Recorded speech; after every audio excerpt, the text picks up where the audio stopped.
Okay, 1985 Elcomino. I bought it for $10,000. I redid the motor. Y'all can see I had the motor boarded over. New hollow carburetor with some new heads on it. Pretty much did everything. Put a positive ring on it. Rebuilt the transmission. As you can see, it got some new heads open on it. Look at these. And everything we done. Custom paint on it. Bottom, I got the pulley system, radiator. Got 2 batteries right here. This car's come a long way. This was all done in about a week. Leave me your comments. If you want to know who did this for me, I'll let you know. It's nice. Inside's pretty clean. I ain't got to change much in here. I left the original.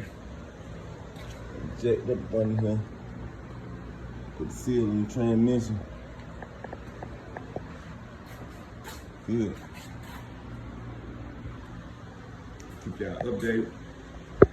Keep y'all updated on the next thing I do. I'm gonna take it to the paint shop and then get some rims. I'll put some more videos on my Chevelle.